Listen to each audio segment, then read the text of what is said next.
Good morning, boys and girls. Today's topic of discussion is antibiotic, and I have chosen aminoglycoside from the group of antibiotics. Now, there are different types of aminoglycosides which are available in the market and used for clinical practice. Very important one, which is probably the primary one, obtained from Streptomyces griseus, is streptomycin. Streptomycin is the first line antitubercular drug. Beside this, there are some other aminoglycosides which are available in the market, and most commonly used aminoglycoside is gentamicin. Whereas in case of resistance, which is not very common in with the aminoglycoside group of antibiotics, we are observing that amikacin is probably having the most effective action, and it is also effective in case of the organisms resistant to gentamicin and tobramycin. Both of them are belonging to the group of aminoglycosides.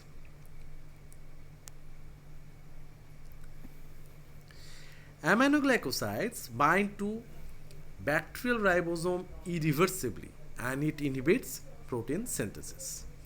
Now, this bacterial ribosome is a complex structure comprising 3 RNA molecules and more than 50 proteins.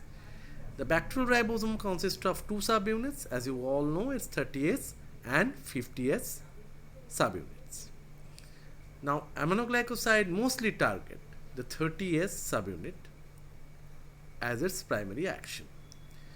This explanation, however, is not accounting for its potent bactericidal properties, whereas the other antibiotics like tetracycline, chloramphenicol are also acting almost in the similar way, but they are showing some kind of static action.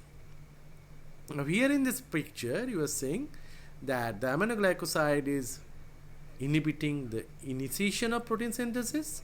It is blocking further translation and elicits premature termination, and it is causing incorporation of incorrect amino acid, that means misreading of mRNA. Recently, it has been shown that the initial site of action is probably the outer bacterial membrane. The cationic antibiotic molecules create fissures in the outer cell membrane, resulting in the leakage of intracellular contents and enhanced antibiotic uptake. This rapid action at the outer membrane accounts for most of the bactericidal activity. But energy is needed for oxygen dependent active uptake of the aminoglycoside into the bacteria by a polyamine carrier system. This is provided by the existing transmembrane electrochemical gradient. Low extracellular pH and anaerobic conditions inhibit the transport by reducing this gradient. Once inside the bacterial cell, aminoglycosides will bind to the ultimate targets of their action, the 30S ribosomal subunit. The transmembrane transport may be enhanced by cell wall active drugs like penicillin or vancomycin, which are basically active on the gram-positive bacteria. Hence, a combination of penicillin or vancomycin with aminoglycoside will give you synergistic effect. And this is the reason why, which I mentioned previously, in an anaerobic condition, these kind of drugs like aminoglycosides are not therapeutically effective. There are some common properties shared by all aminoglycosides, and those include they contain amino sugars linked to a hexose through a glycosidic linkage, out of which streptomycin is probably the one which contains 2 or more amino sugars linked to a hexose, whereas 2-deoxystreptamine is basically binding with two or more amino sugars via glycosidic linkage in case of the other ones. They are effective against gram-negative organisms only with the exception of amikacin. Amikacin has a remarkable activity or property against methicillin-resistant Staph aureus. So this is an exception, and this is probably the reason why amikacin is effective even in case of drug-resistant organisms. They are administered mainly via parenteral route as they are water soluble polar compound, hence cannot be absorbed from GI lumen. They can be given in once daily doses, and hence we are reducing the chance of having toxicity. They exhibit concentration dependent bactericidal activity with an increase of action with increasing concentration of the drug. So it is depending on AUC by MIC ratio. So the bioavailability is an important factor in case of concentration dependent bactericidal active drug. They possess post antibiotic effect, and hence even if they are not in the concentration in sufficient amount in plasma, they are still preventing growth of bacteria. Hence these kind of preparations can be used once daily, and these kind of antibiotics will kill the bacteria even after their plasma levels fall below the minimum inhibitory concentration. All of them cause ototoxicity, which can be classified into two types, cochlear and vestibular, as well as nephrotoxicity, which is variable from drug to drug from the same group. So in the aminoglycoside group, there are some drugs which are having more ototoxic effect in comparison to the others, whereas some are having more nephrotoxic effect. They are all useful in treating acute fulminating conditions like bacterial endocarditis, and most of the times in this case it is given in thrice daily regimen and in combination with the drugs effective against gram-positive bacteria like penicillin and vancomycin. They are also effective in urinary tract infection, septicemia, and pulmonary tuberculosis. Streptomycin as a first line drug, whereas kanamycin as a second line drug. Its chance of resistance is not that much like penicillin or tetracycline, but resistance can be seen with aminoglycosides, and the causes of this resistance are inactivation, which happening through enzyme catalyzed phosphorylation or acetylation. Hence these kind of aminoglycosides are resistant to their antimicrobial effect. Amikacin is not easily inactivated by the bacterial enzyme system. Hence amikacin is usually resistant to most of the bacterial enzymes. Enzymatic inactivation is probably the most important form of bacterial resistance. The second one, impaired entry of aminoglycoside inside the cell, is probably happening due to mutation or deletion of a protein involved in the transport and maintenance of the electrochemical gradient. The third one is called the deletion and alteration of the receptor protein, mostly happening at the level of 30S ribosomal subunit. And mutations at this site of aminoglycosides attachment may interfere with ribosomal binding.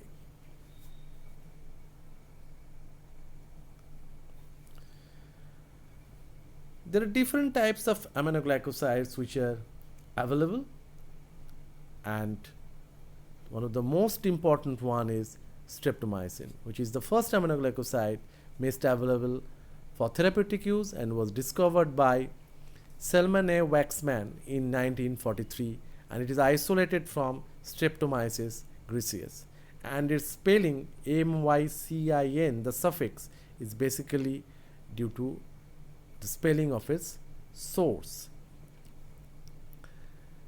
Streptomycin can be clinically used in bacterial endocarditis in case of Mycobacterium tuberculosis, the first line drug, especially in case of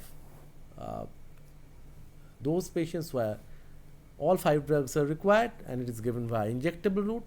It is a first line drug almost in case of plague. It can be given in case of tularemia, almost a drug of choice, and brucellosis. The second one, which is most commonly used, is gentamicin, and gentamicin is the most commonly prescribed in serious life-threatening gram-negative infection. As most of these drugs are not being able to cross blood-brain barrier, they are given via intrathecal route if CNS penetration is required. Gentamicin is prescribed in bacterial endocarditis, urinary tract infection because it is mostly caused by the gram-negative bacteria, sepsis, nosocomial pneumonia, and sometimes gentamicin is also available topically, so as ointment or cream form. It can be prescribed in wounds or skin lesions, especially in case of infective skin lesions. Even gentamicin is available in the form of eye drop. Amikacin is present in the sulfate form. It's a semi-synthetic aminoglycoside antibiotic derived from kanamycin, and it is less toxic than the parent compound. It's active in vitro against Pseudomonas species, so that is giving it an edge over the other aminoglycoside. It is very much effective against the resistance cases. If the particular case is resistant to other aminoglycoside, you can prescribe amikacin to those patients. It is given in case of multi-drug resistant Mycobacterium tuberculosis, including streptomycin resistant strains. These amikacin drug is basically resists degradation by most aminoglycoside inactivating enzymes known to affect gentamicin, tobramycin, and kanamycin. It is effective against not only Pseudomonas but E. coli, Proteus, Klebsiella, Enterobacter, Serratia. So almost all gram-negative organisms can be covered with this. And beside this, penicillinase and non-penicillinase producing staphylococci is coming under the coverage of amikacin. It is given as a very effective drug in case of bacterial septicemia and in case of the situations where the particular patient is resistant to gentamicin or tobramycin.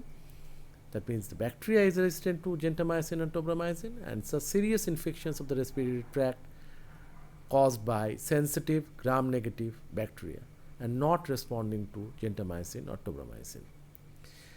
Amikacin also can be prescribed in complicated UTI. The dose of amikacin you should try to keep in your mind. It's given as a loading dose, 10 milligram per kg, and followed by 7.5 milligram per kg every 12 hours. There is a drug. The next one is kanamycin, which is basically the parent drug of amikacin, and it's obtained from Streptomyces kanamyceticus, and it is not commonly used because of its toxicity and limited spectrum of activity. It is a reserved drug to treat pulmonary tuberculosis. Now I am skipping tobramycin because this is not a very important one. I am coming to neomycin, which is available in the topical and oral form. It is highly toxic when given parenterally for systemic use. It has activity against gram-negative organisms such as E. coli, Enterobacter, Klebsiella pneumoniae, and Proteus. The gram-positive organisms that are inhibited by neomycin include Staph aureus and Enterococcus faecalis. Mostly neomycin is available in the topical form in combination with polymyxin B and bacitracin, and it is available in the market in the name of Neosporin. An ophthalmic solution containing certain amount of neomycin is available in the market in combination with polymyxin B and bacitracin. It also can be injected locally into the pleural cavity, tissue space and abscess cavities and even joints where infection is present. But there are certain exceptions where oral administration of neomycin is required, and that exceptional situation is the preparation of elective bowel surgery. 1 gram of neomycin is given orally every 6 to 8 hours per day prior to and 2 days after the surgical procedure. Neomycin is often combined with 1 gram of erythromycin base with the aim of reducing the aerobic bowel flora with minimal effect on anaerobes. Neomycin can be given orally in hepatic coma to suppress the coliform flora together with reduced intake of protein, thus reducing ammonia intoxication. This dose is usually 1 gram given at an interval of 6 to 8 hours. But nowadays, due to lesser toxicity, lactulose, which is basically an osmotic purgative, is replacing it in case of hepatic coma.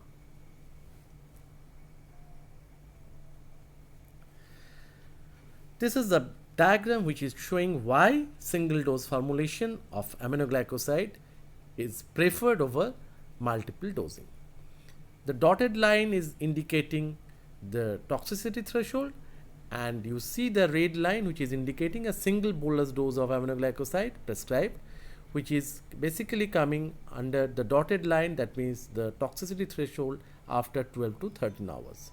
Whereas in case of the other drugs, the same drug, when it is given in the multiple doses, most of the times it is keeping itself above this dotted line, so it is crossing the threshold of toxicity, and whenever it is coming at the level of baseline, it is staying there for 30 minutes to 1 hour. So the chance of toxicity is more with multiple dosing, and this is lesser with single dosing. And as it's having a high post antibiotic effect, even its activity or efficacy or effectiveness will persist in even if its concentration comes below MIC level, even its plasma concentration is not visible. Hence, these drug can be prescribed as a single bolus dose form, and it is preferred over the multiple dosing.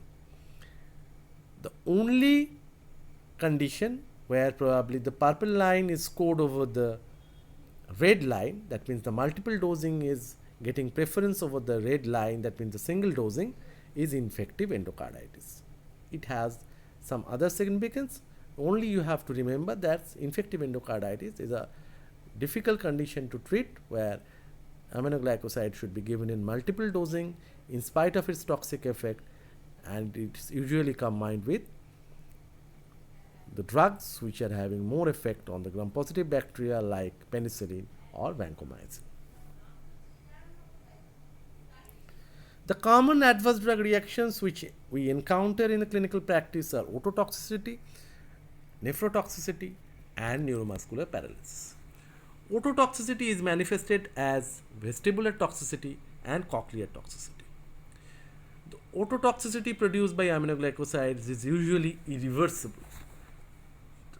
All aminoglycosides are capable of affecting cochlear and vestibular function. Ototoxicity varies among individual agents. Streptomycin and gentamicin produce predominantly vestibular effects. Amikacin, kanamycin, and neomycin produce auditory effects. Tobramycin produces both equally. Cochlear toxicity is basically characterized as the initial loss of hearing of high frequencies outside the voice range of the affected individual. The toxicity would not be recognized unless audiometric tests are conducted. It is happening due to the destruction of hair cells of the organ of Corti, particularly the outer hair cells in the basal turn, accompanied by subsequent retrograde degeneration of the auditory nerves. The initial feature of cochlear toxicity is the appearance of high-pitched tinnitus or a sensation of fullness in the ears. Whereas vestibular toxicity is usually preceded by headache, nausea, vomiting, and vertigo. Vertigo means reeling of head.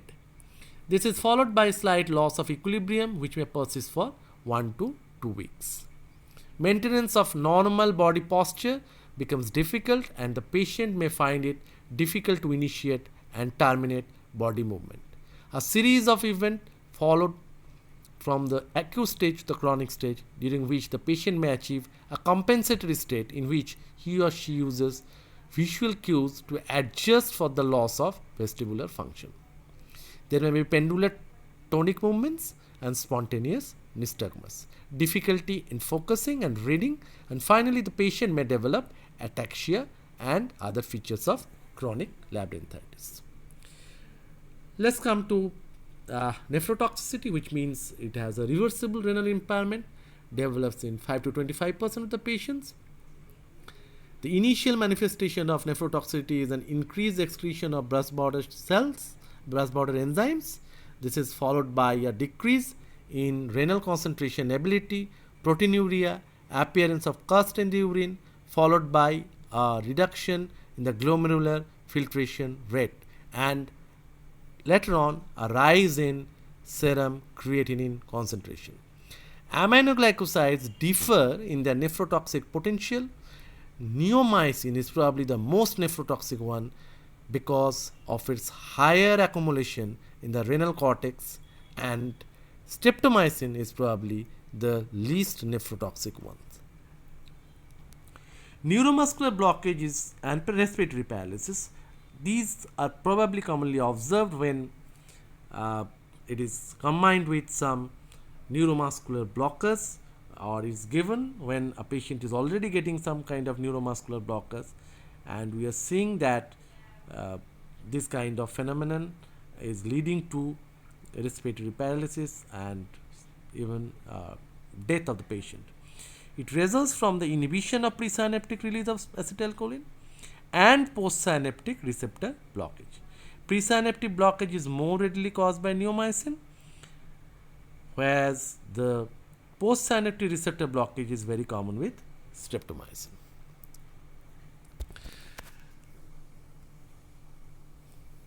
There are certain drug-drug interactions which we are observing in clinical practice when aminoglycosides are prescribed to treat difficult kind of UTI or infective endocarditis or other kinds of infection.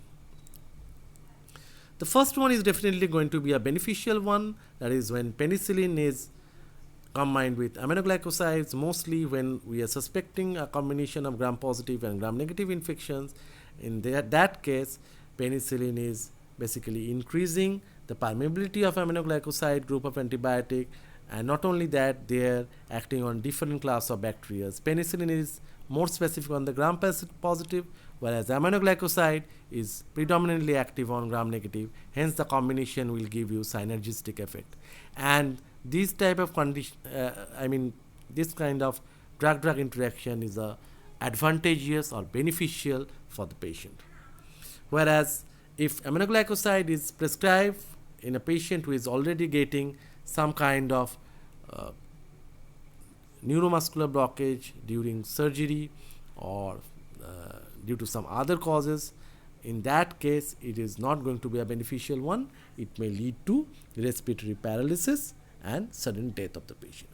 Aminoglycosides sometimes are given to a patient, and the same patient is probably getting a loop diuretic like furosemide, and this kind of combination will enhance ototoxicity. Similarly, the nephrotoxicity of aminoglycosides can be increased when it is given in combination with amphotericin B, because amphotericin B is an injectable antifungal agent which also can be given as a liposomal delivery form in case of Kala-gel. The same nephrotoxicity may be increased when these kind of drugs, aminoglycosides, are given and at the same time, for some reason, the clinician might have to prescribe a drug like ACE inhibitor or cisplatin or cyclosporine or even vancomycin. So thank you so much for your kind attention, and I am ending this presentation by giving you a clinical case study. Listen it carefully and answer my questions in your home. A male patient aged 56 years with known hypertension, diabetes mellitus, and early renal dysfunction presents with a history of recurrent urinary tract infection not responding to nitrofurantoin, aminopenicillin.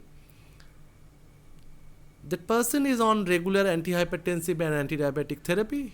His blood pressure recorded was 150 by 90 millimeter of mercury. Serum creatinine level is around 2.5 milligram per 100 milliliter for the past 4 months. His glomerular filtration rate was 70 milliliter per minute.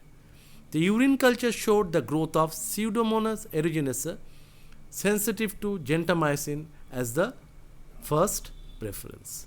The weight of the patient is 62 kg. Now the questions are, does he require a single daily dose or multiple doses? The second question is, what are the possible adverse effects likely to be caused if the drug is given in more than required doses? Thirdly, what do you think is going to be the normal duration of the treatment? The question about calculating the dose is not being discussed in this presentation, but if you are getting time, then you may find any book, whatever the book is available to you in your home, and you can proceed to suggest the required dose and what is the basis for prescribing the same. And the second part is, how do you adjust the dose? The last two is not as it's not being discussed in the class, so it's not necessary, but rest of the three questions which have been asked previously should be answered by you during your assessment program.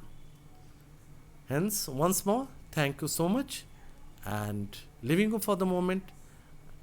In the next day, I will be back with other two protein synthesis inhibitors, the broad spectrum ones, tetracycline and chloramphenicol. Thank you.